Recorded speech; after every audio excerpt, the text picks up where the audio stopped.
आप सभी को मेरा नमस्कार। सरल ज्ञान में आप सभी का स्वागत है। आज हम जानेंगे श्रावण मास की पुत्रदा एकादशी व्रत कथा के बारे में। श्रावण मास की पुत्रदा एकादशी को हिंदू धर्म में अत्यधिक महत्वपूर्ण माना गया है। एकादशी व्रत की महिमा समस्त संसार में वर्णित है। एकादशी का व्रत विष्णु भगवान को समर्पित होता है। ऐसा माना जाता है कि श्रावण मास की पुत्रदा एकादशी को निसंतान दंपति यदि व्रत रखकर विधि विधान से पूजा करते हैं तो उन्हें संतान सुख की प्राप्ति होती है। पुत्रदा एकादशी व्रत कथा प्रारंभ। एक बार अर्जुन ने भगवान श्री कृष्ण से कहा कि हे प्रभु, आप मुझे श्रावण माह के शुक्ल पक्ष की एकादशी की कथा सुनाने की कृपा करें।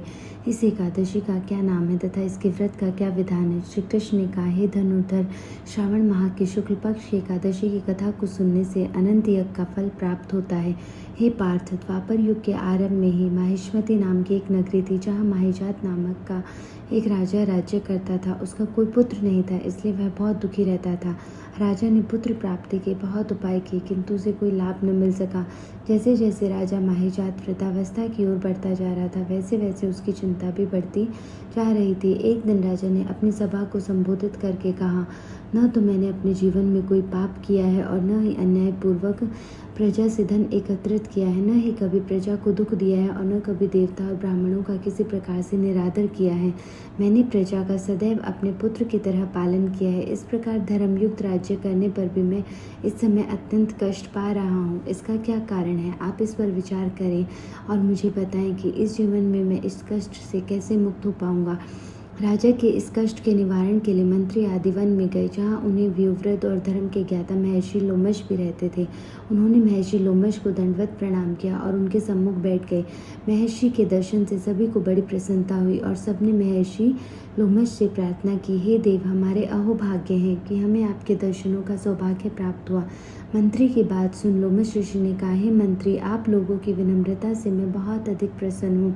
आप मुझसे अपने आने का प्रयोजन कहें, मैं आपके कार्य को अपने सामर्थ्य के अनुसार अवश्य ही करूँगा, क्योंकि हमारा शरीर ही परोपकार करने के लिए बना है। लोमश ऋषि के ऐसे मृदु वचन सुनकर मंत्री ने कहा, हे ऋषिवर, महिष्मति नामक नगरी के हमारे महाराज माहिजात बड़े ही धर्मात्मा व प्रजा वत्सल हैं।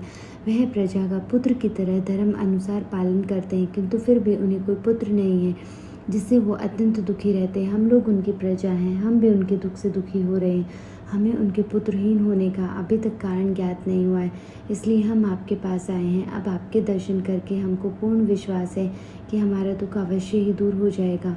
मंत्री की बात सुनकर लोमश ऋषि नेत्र बंद करके राजा के पूर्व जन्मों पर विचार करने लगे।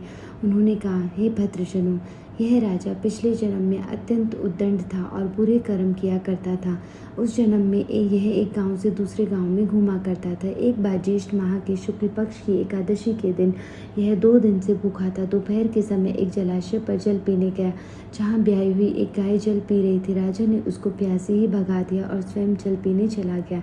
अपने इसी एक कर्म के कारण राजा को यह कष्ट भोगने पड़ रहे हैं। एकादशी के दिन भूखा रहने का फल यह हुआ कि इस जन्म में यह राजा है और प्यासी गाय को जलाशय से भगाने के कारण पुत्रहीन है।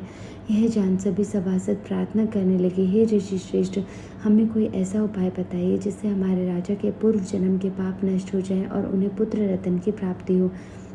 इस पर लोमश मुनि ने कहा, हे श्रेष्ठ पुरुषों, यदि तुम सब श्रावण माह के शुक्ल पक्ष की पुत्रदा एकादशी का व्रत और रात्रि जागरण करो और उस व्रत का फल राजा को दे दो तो तुम्हारे राजा के यहाँ पुत्र उत्पन्न होगा। इस उपाय को जानकर मंत्री सहित सभी ने लोमश ऋषि की आज्ञा अनुसार पुत्रदा एकादशी का विधान पूर्वक उपवास किया और द्वादशी को उसका फल राजा को दे दिया। इस पुण्य के प्रभाव से रानी ने गर्भ धारण किया और उन्हें अत्यंत तेजस्वी पुत्र को जन्म दिया।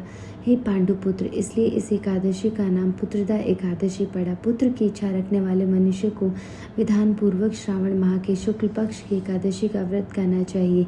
इस व्रत के प्रभाव से इस लोक में सुख और परलोक में स्वर्ग की प्राप्ति होती है। जय श्री हरि।